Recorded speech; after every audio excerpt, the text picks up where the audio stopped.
Apakah ini rumah baru Niken Salindri? Beberapa waktu yang lalu, Niken Salindri memosting video rumah di area persawahan dengan caption "Adem ayem yen cerak sawah". Hal itu pun memicu komentar-komentar dari warganet yang bilang kalau itu adalah rumah baru Mbak Niken Salindri.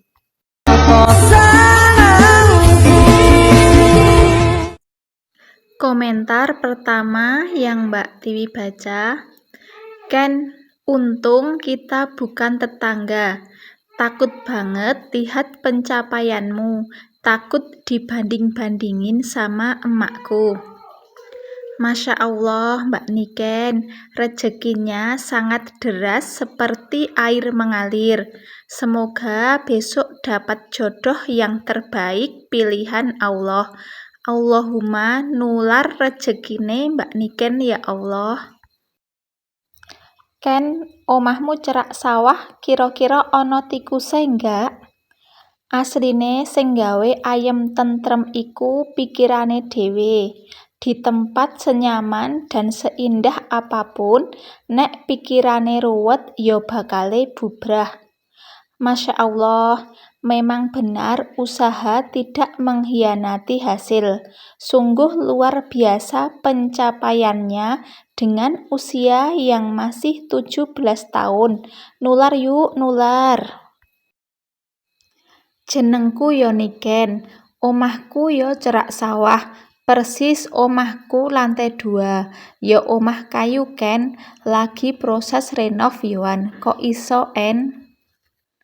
Kira-kira kerja kantoran kudu pirang taun engkas iso oleh ngene iki. Saurunge dadi kaya ngono, bojoku sing mbongkari bangunan lawase Ken, PP Pare Kediri, mulai jam 10.11 wengi, posisi aku meteng enom.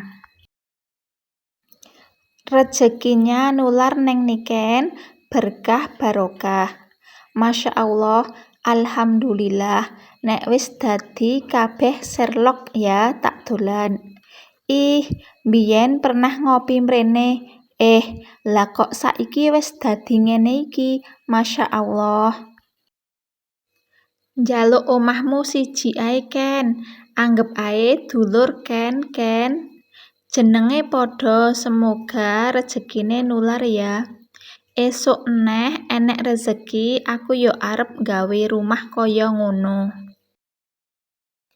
Masya Allah, Mbak Niken, berkah nggih. Masya Allah, view-nya tidak semua orang bisa memiliki. Pengen disapa Mbak Niken, rezekine deres. Tabarakallah, Nduk, sangat luar biasa pencapaianmu. Semoga tetap andap asor, tetap rendah hati. Jaga dirimu, Nduk, sehat selalu dan selalu sukses karirnya. Rahayu. Masya Allah, bangga banget sama pencapaianmu Mbak Niken. Sukses selalu ya.